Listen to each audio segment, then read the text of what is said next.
Hello everyone, welcome to the legal reasoning section of Mass आपका Circle. I hope you all are doing great और अब सबकी preparation track पे आ चुकी है. Since बहुत कम दिन बचे हुए हैं क्लैट को होने में और बाकी लॉ एंट्रेंस एग्जाम्स होने में, in this video I would try to touch a different topic जो आपके आने वाले एग्जाम में बहुत ही हेल्पफुल होगा. वो है फॉरेन वर्ड्स का टॉपिक. हमेशा हम इस डिलेमा से गुजरते हैं कि भाई इतने सारे वर्ड्स हैं, कहाँ-कहाँ के ग्रीक वर्ड्स पढ़ें, लैटिन वर्ड्स पढ़ें, क्या वर्ड्स पढ़ें, क्या नहीं पढ़ें, क्या छोड़ दें, क्या नहीं छोड़ें। अब इस डिलेमा से बाहर निकालने के लिए, क्योंकि ये रिविजन क्लास है, अपन 51 मोस्ट इम्पोर्टेंट फॉरेन वर्ड्स पढ़ेंगे, जो अपन के एग्जाम्स में यूज़ हो सकते हैं। इवन दो क्लैट का पैटर्न चेंज हो गया है, पिछले सालों जैसा पैटर्न नहीं है। पहले ऐसा होता था कि डायरेक्टली आपसे आपकी नॉलेज टेस्ट की जाती थी, आपको डायरेक्टली फॉरेन वर्ड्स, मैक्सिम्स के क्वेश्चंस आते थे कि इसका मीनिंग बताना होता था। इस बार पैसेज बेस्ड क्वेश्चंस आएँगे। इसमें भी आपकी लीगल नॉलेज को क्लैट टेस्ट कर सकता है। कैसे? फॉर एग्ज़ाम्पल अगर आपसे बोला जाए एक पैसेज में कि द कॉन्ट्रैक्ट इज़ वॉइड एब इनिशियो। अब आपको कॉन्ट्रैक्ट पता है, कॉन्ट्रैक्ट की एसेंशियल कंडीशंस पता है कि कैसे ऑफर, एक्सेप्टेंस, कंसिडरेशन सब कुछ होना चाहिए। आपको ये पता है कि बाकी कॉन्ट्रैक्चुअल लॉ कैसे वर्क करता है, लेकिन आपको ये नहीं पता कि वॉइड एब इनिशियो क्या है। अब ऐसे में आपकी नाव तो वहीं पे अटक जाएगी कि भाई आगे का पैसेज हम कैसे समझें अगर हमें वॉइड एब इनिशियो का मतलब ही नहीं पता। तो आज की क्लास में इस डिलेमा, इस सिचुएशन, इस कन्फ्यूजन से बाहर निकालने के लिए ऐसे वर्ड्स का सिलेक्शन किया गया है कि उसके अराउंड के वर्ड्स भी आप पहचानना सीख जाएँ। कैसे आपको मेमोराइज़ करने की हर चीज़ ज़रूरत नहीं है और आप थोड़ी-सी कॉमन सेंस लगा के, थोड़ी-सी दिमाग का यूज़ करके आप बहुत सारे वर्ड्स की मीनिंग डिराइव कर सकते हैं, उनको समझ सकते हैं और जब भी ज़रूरत पड़े पैसेज में तो उनको यूज़ कर सकते हैं। So I hope we are good to go, so let's get started. Since ये रिविजन क्लास है, तो अपन एक ही वर्ड पे बहुत ज़्यादा फोकस ना करते हुए अपन क्विकली थोड़ी बढ़ने की कोशिश करेंगे और सारे वर्ड्स को जल्दी एक शॉर्ट टाइम पीरियड में कवर करने की कोशिश करेंगे। जैसा कि हमने बात किया, पहला वर्ड ही है एब इनिशियो। वॉइड एब इनिशियो तो आपने कॉन्ट्रैक्ट लॉ में सुना ही होगा। अब इसको अपन याद कैसे रख सकते हैं, या अगर अपन को एग्जैक्ट वर्ड का मीनिंग अगर नहीं भी याद आता है, तो अपन रिलेटेड आंसर कैसे कर सकते हैं, एकदम क्लोज आंसर तक कैसे पहुंच सकते हैं।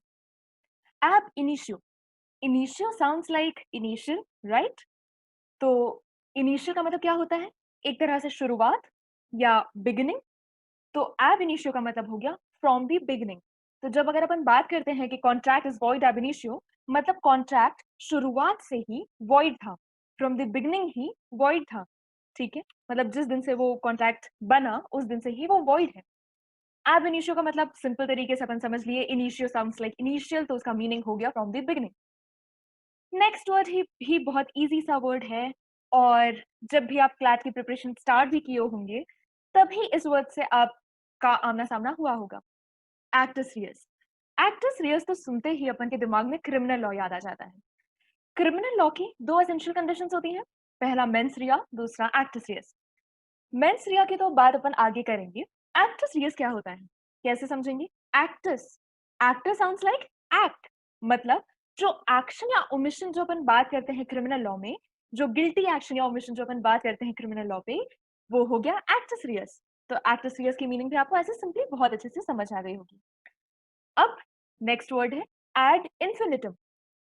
एड इन्फिनिटम, इसको भी अपन तोड़ के देखेंगे।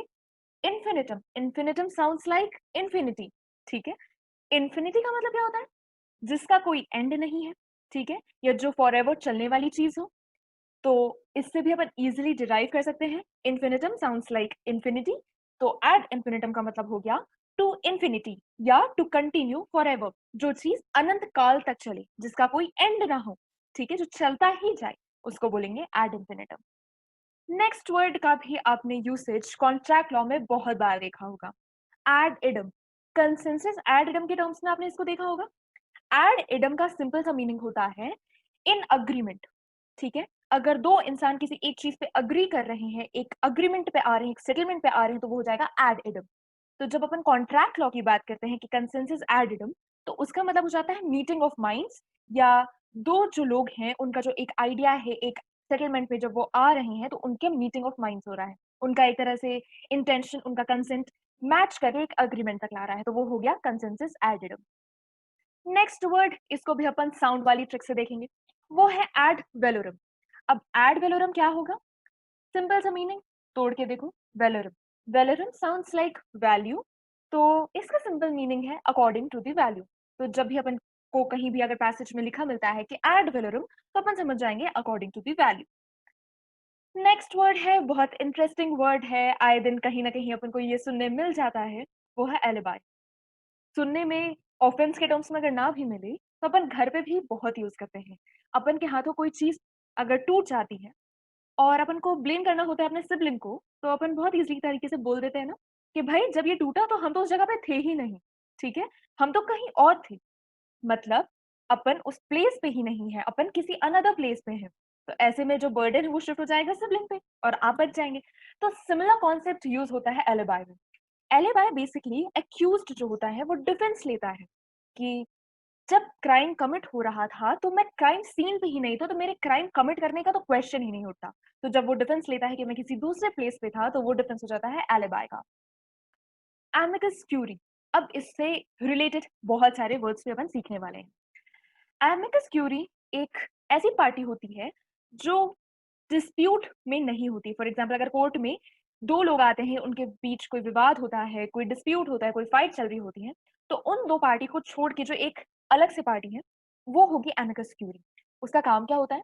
एक तरह से कोर्ट को असिस्ट करना किन चीजों में, जो अलग अलग फील्ड है, अलग अलग एरिया ऑफ एक्सपर्टीज है, उसकी इंफॉर्मेशन कोर्ट को प्रोवाइड करना। तो एक तरह से वो क्या काम कर रहे हैं? फ्रेंड का काम कर रहे हैं, ठीक है, इस तरह से समझो। Friend of court, exact meaning तो इसका यही होता है एमिकस क्यूरी का, कि फ्रेंड ऑफ कोर्ट, कोर्ट को असिस्ट कर रहे हैं, कोर्ट की हेल्प कर रहे हैं। और फ्रेंड क्या करता है? हेल्प करता है, असिस्ट करता है। जब भी अपन को कोई ऐसे स्पेशल चीजों में या पर्सनल लाइफ में कोई अपन को ओपिनियन जानना होता है, तो अपन किसके पास जाते हैं? फ्रेंड के पास जाते हैं। वैसे ही कोर्ट किसके पास जाता है? एमिकस क्यूरी के पास। इससे और वर्ड्स भी समझ सकते हैं। कैसे? जो एमी वर्ड है वो एक तरह से रूट वर्ड है। एमी मतलब होता है लव या फ्रेंड, बेसिकली फ्रेंडशिप। तो अगर किसी का फ्रेंडली नेचर है, अगर मैं कहना चाहती हूँ जो मेरी फ्रेंड है वो, उसका बहुत ही फ्रेंडली नेचर है, तो मैं उसको बोलूंगी वो एमिएबल नेचर की है, ठीक है। और हमारे बीच बहुत ही दोस्ती का अच्छा एक पॉजिटिव सा रिलेशनशिप है। मैं और मेरी जो फ्रेंड है वो बहुत ही अच्छे गुड टर्म्स में है। तो हमारा रिलेशनशिप कैसा हो गया? एमिकेबल रिलेशनशिप, ठीक है। तो जब रिलेशनशिप या सेटलमेंट या अग्रीमेंट ऐसे टर्म्स की बात करेंगे, तो उसमें अपन एडजेक्टिव क्या लगा सकते हैं? एमिकेबल। और जब अपन किसी इंसान की बात करेंगे, उसके नेचर को, उसके डिस्पोजिशन की बात करेंगे, तो अपन वर्ड यूज करेंगे एमिएबल। एमी मतलब लव या फ्रेंड। तो अगर इससे रिलेटेड और कोई भी वर्ड आता है, तो आप ये तीन वर्ड से अंदाजा मार के उसका मीनिंग डिराइव कर सकते हैं। वो है एमिकस क्यूरी, एमिएबल, एमिकेबल, ठीक है। तो आपको एमी वर्ड, रूट वर्ड को ध्यान में रखना है। आई होप यहाँ तक का तो आपको पूरे सारे वर्ड्स समझ आ गए होंगे कि कैसे रूट वर्ड लेके अपन मल्टीपल वर्ड्स की मीनिंग भी समझ सकते हैं। नेक्स्ट वर्ड है आर्गुएंडो। कैसा साउंड कर रहा है? आर्ग्यूमेंट जैसा, ठीक है। इस वर्ड का अपन हिंदी वर्जन तो आए दिन यूज करते रहते हैं। वो कैसे? जब आपस में दो फ्रेंड्स लड़ाई कर रहे होते हैं या छोटे छोटे बात पे डिबेट कर रहे होते हैं, आर्ग्यू कर रहे होते हैं, तो उनमें से एक जरूर ऐसा होता है जो बोलता है भाई तुम्हारे पास कोई लॉजिक नहीं है, बस तुम बहस करने के लिए बहस कर रहे हो, ठीक है।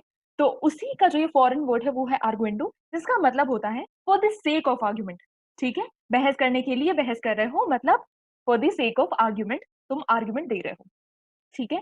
तो इस वर्ड का भी मीनिंग आई होप आपको क्लियर होगा। नेक्स्ट वर्ड है बोनाफाइड। बोना मतलब एक तरह से गुड, ठीक है, गुडविल। तो जब बोनाफाइड की अपन बात करते हैं तो इन गुड फेथ, ठीक है। ये बहुत ही कॉमन वर्ड है और आए दिन लोग इसको यूज करते हैं कि भाई मैं गुड फेथ में ये काम कर रहा था, मेरा आपको धोखा देने का कोई इंटेंशन नहीं था, मैं तो आपके भले के लिए ये काम कर रहा था। तो ये क्या वर्ड का यूसेज हो जाएगा? बोनाफाइड यानी गुड फेथ। इसी से रिलेटेड एक और वर्ड मैं आपको बताना चाहूंगी, वो हो जाएगा मैलाफाइड। मैला मतलब होता है बैड, ठीक है। तो अगर कोई आपको धोखे देने की इंटेंशन से काम कर रहा है, फ्रॉड करने की इंटेंशन से या डिसीव करने की इंटेंशन से अगर कोई काम करता है, तो उसे अपन क्या बोलते हैं? इन बैड फेथ, ठीक है।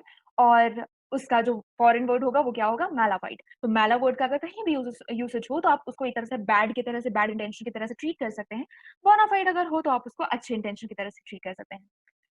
नेक्स्ट वर्ड है बोना वैकेंशिया। अब इसको समझना, बोना अपन ने कहीं ना कहीं गुड से रिलेट किया है, लेकिन अपन वो गुड विल वाले वर्ड से रिलेट कर रहे थे।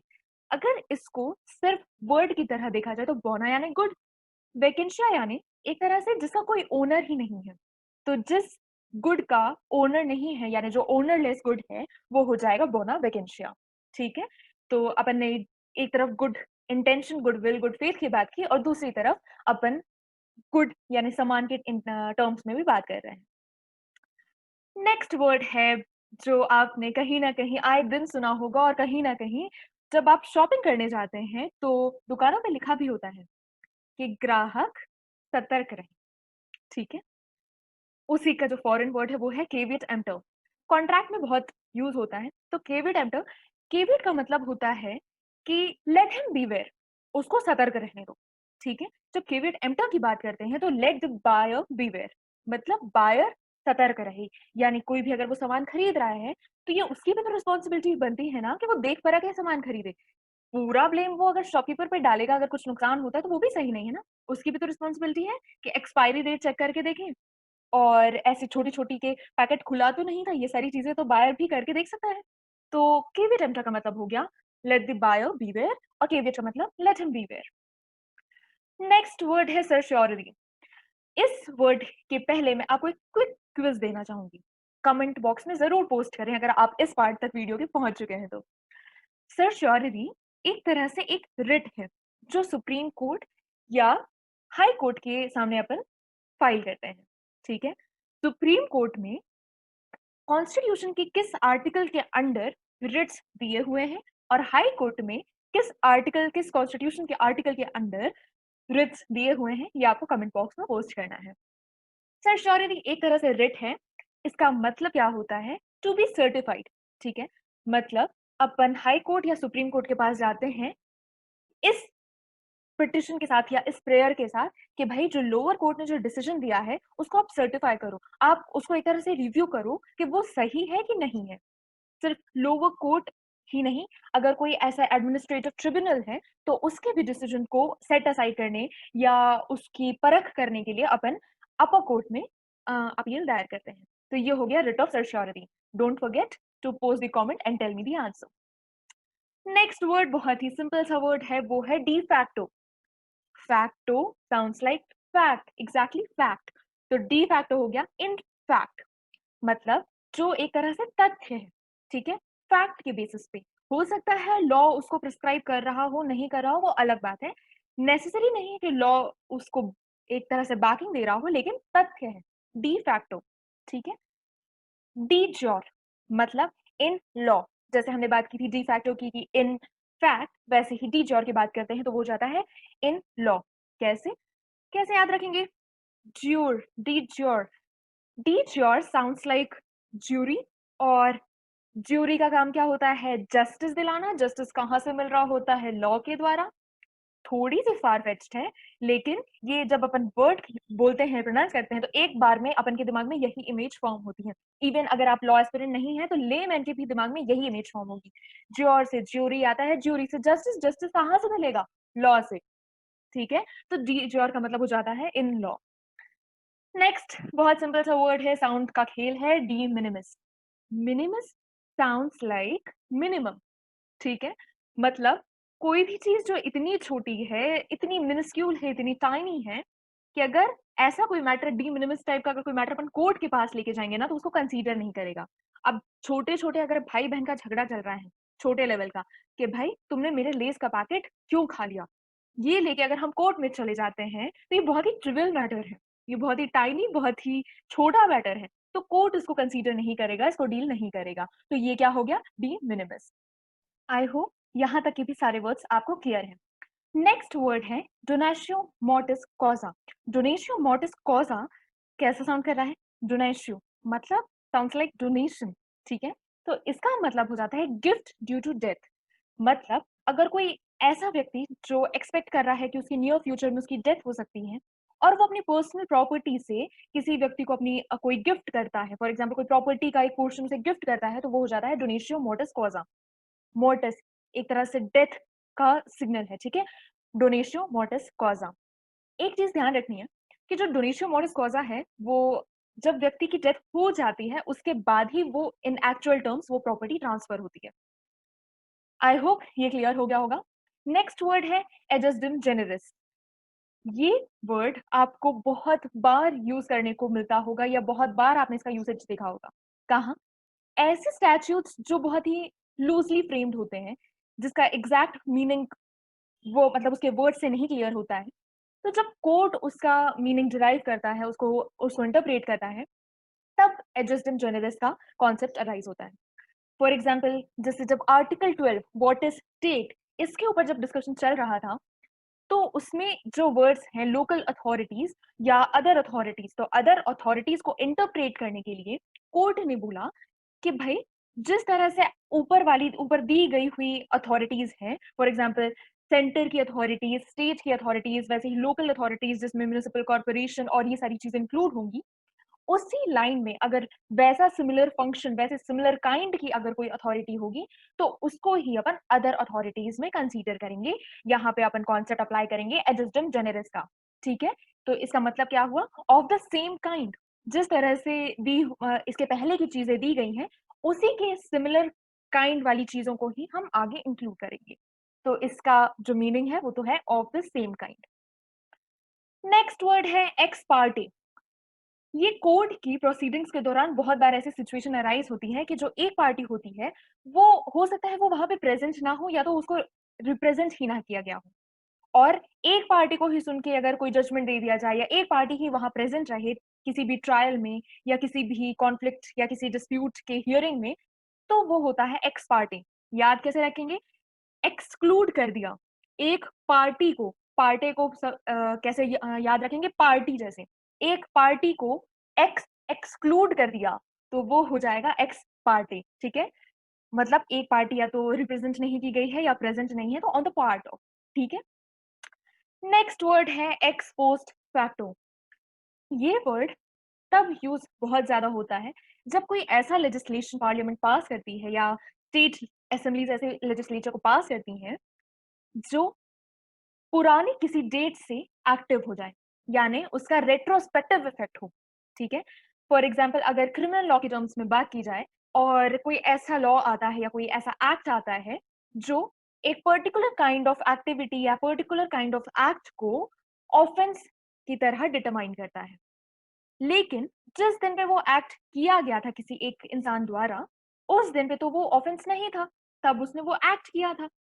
लेकिन जब ये लॉ आया तो उसने बोला कि भाई ये इस डेट से जिसमें वो इंसान का एक्टिविटी इंक्लूड हो रही है, उस डेट से ही हम इसको ऑफेंस मानेंगे।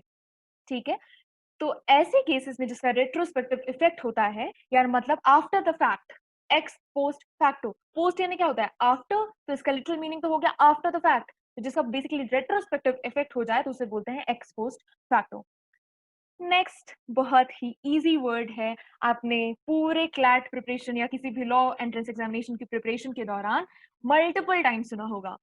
ठीक है, तो चाहे जिस तरह की भी आपकी अलग अलग सिचुएशन आपने कॉन्स्टिट्यूशन में पढ़ी होंगी, रिट्स के बारे में पढ़ा होगा, तब आपने हेबियस कॉर्पस के बारे में पढ़ा होगा। Habeas corpus, okay, so here there's a quick question, which case is famously known as habeas corpus case?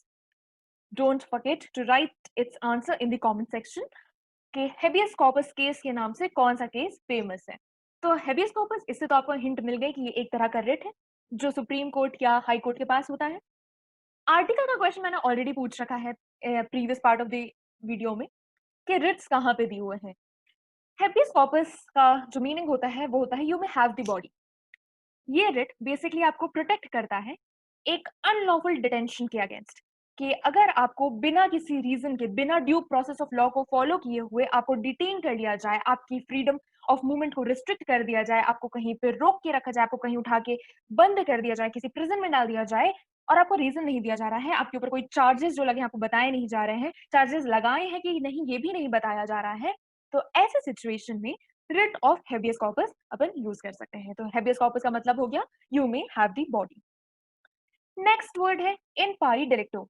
इन पारी डिलेक्टो मतलब होता है इक्वली एट फॉल्ट। अब इक्वली एट फॉल्ट कैसे? अगर कोर्ट को लगता है कि जो दो पार्टी आई हुई है कोर्ट के सामने, दोनों की ही गलती है, ठीक है, मतलब जो नुकसान हुआ है वो दोनों की गलती की वजह से हुआ है, तो कोर्ट भी इतना रीजनेबल सेंस के द्वारा आंसर करेगा कि भाई मैं किसी एक को तो कोई कॉम्पेंसेशन देने नहीं वाला, गलती दोनों की थी। तो मतलब अगर इक्वली एट फॉल्ट अगर दोनों पार्टीज हैं तो वो हो जाता है इन पार्टी डिलेक्टो, पार्डन इन पैरी डिलेक्टो। तो आई होप यहाँ तक तो आपको सारे मीनिंग्स क्लियर हैं। अब जो आने वाले नेक्स्ट सेट ऑफ वर्ड्स हैं वो स्लाइटली और इजी हैं, तो हम उनको अब समझते हैं। For example in absentia. अब वर्ड से ही क्लियर है कैसा साउंड कर रहा है। एब्सेंशिया मतलब एब्सेंट से कुछ रिलेशन है, मतलब इन वंस एब्सेंस, अगर कोई किसी की वहां पे प्रेजेंस नहीं है, वो एब्सेंट है, तो अपन ऐसा बोलेंगे इन एब्सेंशिया। नेक्स्ट वर्ड है इन ल्यू। इन ल्यू का मतलब होता है किसी चीज को रिप्लेस करना या उसको सब्सटीट्यूट करना या उसके इंस्टेड में। ठीक है, अब इसका एक फनी सा एग्जांपल समझना। अगर हम बोलते हैं कि Schezwan chutney can be used in lieu of momo chutney. ठीक है, अब हो सकता है किसी को पसंद हो शेजवान चटनी, किसी को नहीं पसंद हो, लेकिन अपन इस तरह से यूज करते हैं। या फॉर एग्जाम्पल चेडार चीज can be used in lieu of mozzarella चीज। ठीक है, तो इन ल्यू का सिंपल सा मीनिंग है, अब तक तो याद भी हो गया होगा इन दो एग्जाम्पल से कि इसका मीनिंग होता है इंस्टेड ऑफ। इन परपेचुइटी, भाई इसका तो सिंपल इंग्लिश टर्म से ही अपन मतलब समझ सकते हैं, परपेचुअल। इन परपेचुइटी का क्या मतलब होगा, सिंपल मीनिंग है फॉर एवर। ठीक है, अगर कोई रिवर बह रही है अनंत काल के लिए तो अपन उसको क्या भी बोल सकते हैं, इन परपेचुइटी। नेक्स्ट वर्ड है इन पर्सनम। अब इन पर्सनम को फिर से तोड़ेंगे। पर्सनम कैसा साउंड कर रहा है, पर्सन जैसा। ये वर्ड तब यूज होता है जब अपन को किसी का कोई अपना राइट क्लेम करना होता है किसी के अगेंस्ट। ठीक है, अगर द वर्ल्ड एट लार्ज के अगेंस्ट अपन क्लेम करते हैं तो आपको टॉट से भी याद होगा, बाकी लॉ से भी याद होगा, तो अपन बोलते हैं राइट इन रेम। ठीक है, मतलब पूरे वर्ल्ड के अगेंस्ट। लेकिन अगर किसी व्यक्ति विशेष के अगेंस्ट यूज करना है, किसी एक पर्टिकुलर इंडिविजुअल के अगेंस्ट यूज करना है, तो अपन बोलेंगे राइट इन पर्सनम। ठीक है, तो against the person, in person, personam का मीनिंग हो गया। आई होप यहाँ तक क्लियर है। नेक्स्ट वर्ड है इन टोटो। इन टोटो काफी फैसिनेटिंग सा और अच्छा साउंड करने वाला वर्ड है। तो इन टोटो का मतलब होता है इन टोटल। ठीक है, तो फॉर एग्जाम्पल अगर मुझे क्लास में जाना है और फैंसी सा वर्ड यूज करना है कि आप लोग इन टोटो कितने स्टूडेंट्स हैं। ठीक है, मेरा मतलब क्या हुआ, आप लोग इन टोटल कितने नंबर ऑफ स्टूडेंट्स हैं। मैंने उसको एक लेटिन वर्ड से रिप्लेस किया इन टोटल को और बोल दिया आप लोग इन टोटो कितने स्टूडेंट्स हैं। नेक्स्ट वर्ड है इंटर आलिया। अब इंटर एरिया का मतलब होता है अमंग अदर थिंग्स। ठीक है, मतलब बहुत सारी चीजें हैं उसमें से एक ही। फॉर एग्जाम्पल अगर एक कोर्ट मल्टीपल रूलिंग्स देता है तो अपन अगर किसी एक स्पेसिफिक रूलिंग की बात कर रहे हैं तो अपन बोल सकते हैं ruling A inter area other rulings. ठीक है, मतलब अमंग अदर थिंग्स, ये वाली रूलिंग को अपन उस पर्टिकुलर रूलिंग की बात कर रहे हैं। तो इंटर एरिया का मतलब हो गया among other things. Next word है इंटर विवर्स। इंटर विवोस, देखो इंटर का मतलब तो तुम्हें पता है कि अमंग या बिटवीन। ठीक है, जैसे इंटर बैच होता है, उसमें क्या होता है कि अलग अलग बैचेस हैं उनके बीच। ठीक है, इंटर बैच म्यूजिक कंपटीशन मतलब उनके बीच कंपटीशन होगा। ठीक है, इंटर स्कूल कंपटीशन होगा तो इंटर स्कूल मतलब दो स्कूल्स हैं उनके बीच कंपटीशन होगा। ठीक है, इंटर विवोस का मतलब हो जाएगा बिटवीन लिविंग पर्सन्स। अब विवोस का मीनिंग लिविंग पर्सन्स कैसे आया, याद करो अपनी बचपन की बायो वाली क्लासेस। ठीक है, जब अपन पढ़ते थे ओवी पेरस एनिमल्स और विवी पेरस एनिमल्स। तो ओवी पेरस एनिमल्स कौन से होते थे, एग लेइंग एनिमल्स। ठीक है, और जो विवी पेरस एनिमल्स होते थे वो होते थे तो जो लिविंग क्रिएचर्स को जन्म देते थे। ठीक है, तो लिविंग क्रिएचर से ही अपन डिटरमाइन कर सकते हैं कि विवी और विव किसकी तरफ इशारा कर रहा है, लिविंग की तरफ। ठीक है, तो यहाँ पे इंटरविवोस क्या हो गया, बिटवीन लिविंग पर्सन्स। ठीक है, तो इससे आपको अगर विवीपेरस का भी मतलब समझना हो तो समझ सकते हैं, ओविपेरस का मतलब भी समझना हो तो समझ सकते हैं, और यहाँ पे आपका वर्ड आता है इंटरविवोस। नेक्स्ट वर्ड है इंटरस्टेट। इंटरस्टेट फैमिली लॉ का सबसे ज्यादा यूज्ड वर्ड है। ठीक है, one of the most used words है। कैसे, इंटरस्टेट का मतलब होता है अगर किसी पर्सन की डेथ हो जाती है without making any valid will, यानी वसीयत बनाए बिना अगर किसी इंसान की डेथ हो जाती है और किस तरह से प्रॉपर्टी को डिस्ट्रीब्यूट करना है ये वो बता के नहीं जाता है, तो ऐसे सिचुएशन को अपन बोलते हैं इंटरस्टेट, या ऐसे इंसान को अपन इंटरस्टेट के टर्म्स में अपन बात करते हैं। अब अपना जो नेक्स्ट वर्ड है वो है इप्सो फैक्टो, मतलब बाय द वेरी फैक्ट या बाय द फैक्ट इटसेल्फ। इसको एक हिंदी एग्जाम्पल से समझो। अपन बोलते हैं ना कि दुश्मन का दुश्मन दोस्त होता है। ठीक है, तो मतलब कि बाय द फैक्ट वो दुश्मन का दुश्मन है, मतलब वो मेरा दोस्त है। तो अपन इसको इप्सो फैक्टो का कैसे यूज कर सकते हैं कि the enemy of one's enemy is a friend, is a ipso facto friend, by the mere fact कि वो ऐसी सिचुएशन है इसलिए वो फ्रेंड है। ठीक है, तो इप्सो फैक्टो का बहुत ही इजी मतलब है, वो है the by the fact itself या by the very fact itself. Next word है लिस पेंडेंस। अब इसको कैसे समझेंगे? Pendens, pend, pendens sound like pending. ठीक है, तो लिस पेंडेंस का मतलब होता है पेंडिंग एक्शन। ठीक है, पेंडिंग एक्शन को जब अपन फॉरेन वर्ड्स के यूज में करेंगे तो वो होगा लिस पेंडेंस। नेक्स्ट बहुत इजी सा वर्ड है, वो है लोकस स्टैंडी, मतलब place of standing. Place of standing अब अपन इसको लिटरल सेंस में नहीं यूज करेंगे, लेकिन इसका एक थोड़ी सी डिफरेंट मीनिंग होता है।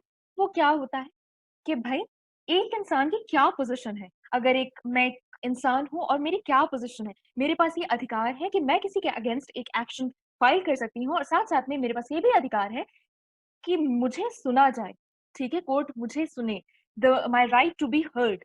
ठीक है, तो लोकस स्टैंडी का एग्जैक्ट मीनिंग यही होगा कि the person's right to take any action और be heard in the court. ठीक है, तो लोकल स्टैंडी से आप यही समझ सकते हैं कि जब अपन बात करते हैं प्लेस ऑफ स्टैंडिंग, तो अब हमारी पोजीशन क्या है कि हम एक्शन फाइल भी कर सकते हैं और हमें सुना भी जाए कोर्ट में, ये भी है हमारे पास। क्लियर है? नेक्स्ट, मेंस रिया। इनिशियल हमने बात की थी इसके बारे में। मेंस रिया क्या होता है? मोस्ट ऑफ द क्राइम्स में एक एसेंशियल कंडीशन होती है कि भाई जो इंसान क्राइम कर रहा है उसका गिल्टी इंटेंशन भी होना चाहिए। ठीक है, उसका ये इंटेंट होना चाहिए कि वो गलत क्राइम करे, आई मीन क्राइम करे। ठीक है, तो मेंस रिया क्या हो गया? Guilty mind. क्रिमिनल लॉ की क्लासेस में ऑलरेडी बहुत डिस्कशन हुआ होगा मेंस रिया और एक्टस रियास के बारे में, तो इसमें और डिटेल इलाबोरेशन ना देते हुए आगे बढ़ते हैं। वो है मोडस ऑपरेंडाई। मोडस यानी मोड ऑफ। ठीक है, मोडस साउंड्स लाइक मोड, तो mode of. Operandi, operandi sounds like mode of operation. ठीक है, ऑपरेंडाई ऑपरेशन। ठीक है, मतलब किस तरह से कोई एक पर्टिकुलर काम को अंजाम दे रहा है या काम कर रहा है। इसको एक सिंपल से एग्जांपल से समझने की कोशिश करना। जब सीरियल किलर्स की बात कर रहे होते हैं, आई एम वेरी श्योर कि बहुत लोगों ने बचपन में सीआईडी तो जरूर देखा होगा। ठीक है, जिसने भी सीआईडी देखा होगा तो ऐसे मल्टीपल एपिसोड्स थे जिसमें सीरियल किलर के बारे में बात की गई थी। तो जब ऐसे केसेस को इन्वेस्टिगेट किया जा रहा था या ऐसे केसेस की खोजबीन की जा रही होती है, तो जो इन्वेस्टिगेटिंग ऑफिसर होता है या जो पूरी टीम होती है वो क्या चीज देखती है कि भाई ये एक पर्टिकुलर इंसान किस तरह से अपने क्राइम को अंजाम देता है, क्या कोई एक पर्टिकुलर पैटर्न है उसका। ठीक है, या पर्टिकुलर टाइप के लोगों को वो टारगेट कर रहा है। तो मोडस ऑपरेंडाई क्या हो गया? वे ऑफ ऑपरेटिंग या मोड ऑफ ऑपरेटिंग। तो आई होप यहाँ तक आपको एकदम अच्छे से क्लियर है। सो नेक्स्ट वर्ड है अपना मैंडमस। अगेन ये एक रिट है। मैंडमस का रिट जो होता है वो बेसिकली ऐसे स्टैट्यूटरी ड्यूटीज होती हैं जो अगर कोई अथॉरिटी फॉलो ना करे, ठीक है, तो कोर्ट उन्हें ऑर्डर करती है कि भाई आप ऐसी अपनी जो ड्यूटीज हैं उसको फॉलो करो। ठीक है, तो ऐसे में कोर्ट क्या कर रही है? उन्हें कमांड दे रही है। तो मैंडमस का मतलब हो गया वी कमांड। ठीक है, तो मैंडमस का मतलब है वी कमांड, मतलब जब कोर्ट किसी अथॉरिटी को या किसी ट्रिब्यूनल को या किसी लोअर कोर्ट को अपनी स्टैट्यूटरी जो ड्यूटीज होती हैं या जो उनके एक्शंस होते हैं उसको परफॉर्म करने के लिए कमांड दे, या अगर उन्होंने कोई गलत एक्शन कर लिया है तो उसको करेक्ट करने का अगर जो कमांड दे, तो वो होता है मैंडमस। नेक्स्ट वर्ड है न्यूडम पैक्टम। ठीक है, न्यूडम पैक्टम बहुत ही इजी वर्ड है। इसका मतलब होता है एन एम्प्टी एग्रीमेंट। ठीक है, मतलब फॉर एग्जाम्पल वो आपको मॉरली तो बाइंड कर रहा है, लेकिन हो सकता है वो कॉन्ट्रैक्ट नहीं बना रहा है।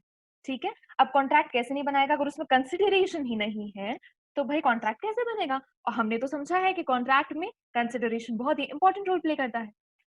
तो जहां पे कंसिडरेशन की एब्सेंस है और सिर्फ हो सकता है सपोज आपको मॉरली बाइंड कर रहा हो, कॉन्ट्रैक्चुअली बाइंड नहीं कर रहा हो कोई ऐसा एग्रीमेंट, तो वो होता है न्यूडम पैक्टम, यानी एन एम्प्टी अग्रीमेंट।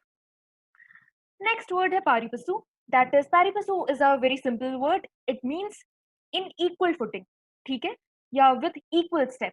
तो इसका मतलब ऐसा है कि जहां पे दो लोगों को एक समान तरीके से देखा जाए या एक समान पोजीशन पे रखा जाए उन्हें। ठीक है, कोई उनमें ऊपर नीचे की भावना ना रखी जाए, या ये बड़ा है ये छोटा है किसी पोजीशन के टर्म्स में ना देखा जाए, तो वो होता है pari-passu। तो इसका मीनिंग क्या हो गया? With equal footing. ठीक है, नेक्स्ट वर्ड है पेंडेंटिलाइट। बहुत ही इजी मीनिंग, कैसे डिराइव करेंगे? पेंडेंट का मतलब पेंड से निकालेंगे, वो होगा पेंडेंट, यानी पेंडिंग है कोई चीज।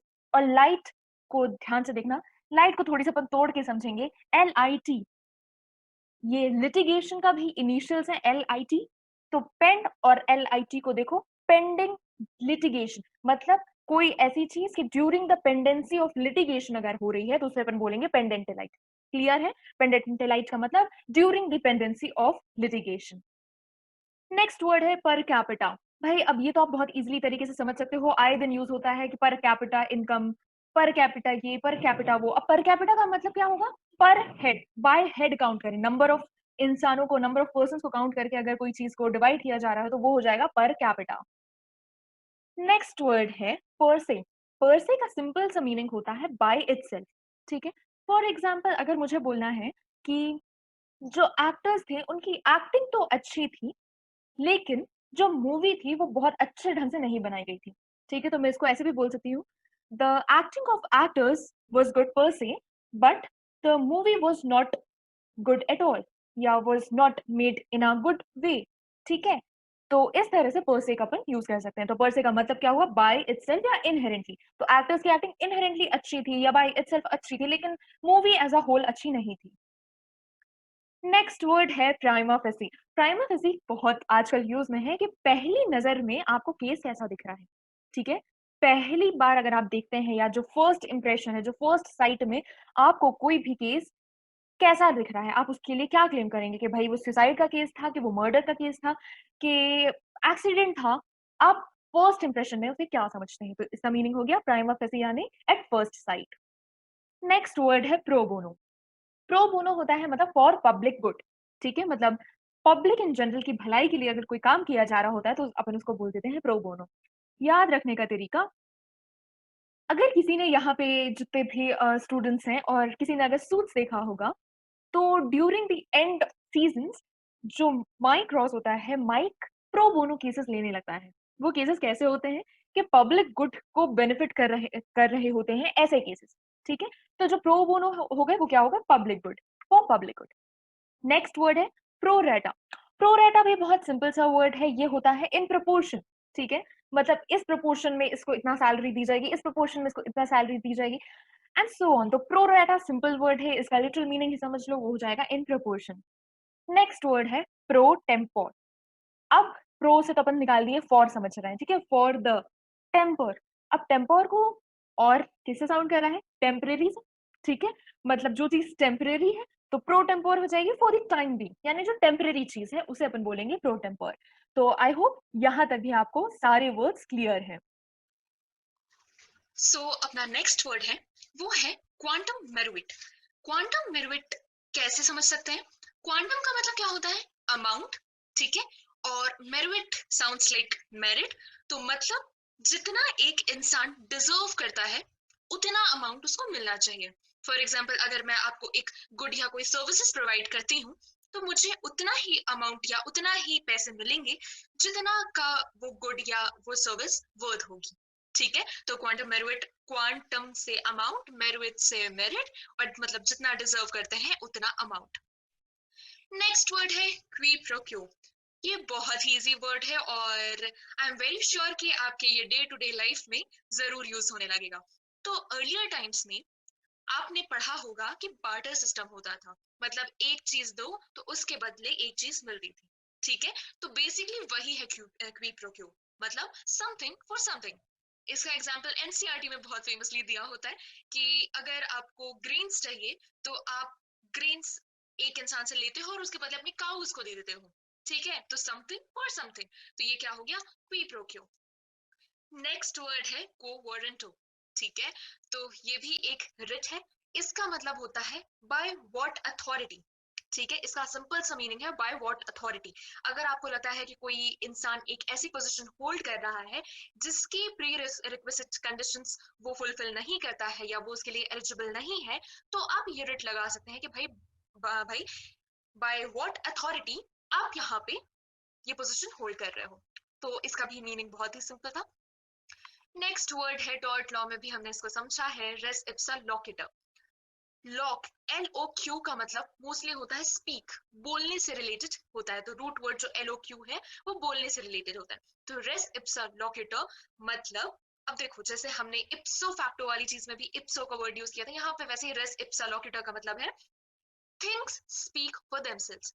ठीक है, things speak for themselves. For example, अगर आप कहीं से जा रहे हैं, ठीक है, किसी बिल्डिंग जो जिसका कंस्ट्रक्शन हो रहा है वहां से आप जा रहे हैं और आपके सर पे एक बड़ा सा बोल्डर या बड़ा सा ब्रिक गिरता है आपके सर पे और आपका सर फट जाता है, तो आपको ये प्रूफ करने की जरूरत नहीं है कि भाई ऐसा ऐसा हुआ या ऐसा ऐसा हुआ। भाई थिंक बोल रही है, अपने अपने खुद से ही बोल रही है कि ऊपर से गिरा है, मतलब नेग्लिजेंट एक्ट ऊपर वाले ने किया है, ऊपर वाले एज जो कंस्ट्रक्शन कर रहा था ऊपर बिल्डिंग पे। ठीक है, तो रेस इप्सा लोकेटर मतलब things speak for themselves. Next word है रेस जुडिकाटा। ये कहाँ पे यूज होता है? तो बेसिकली ये कोड ऑफ सिविल प्रोसीजर में इसका डिटेल्ड डिस्क्रिप्शन या डिटेल्ड एनालिसिस दिया हुआ है कि कैसे इसको अप्लाई करना है, कैसे फंक्शन करता है।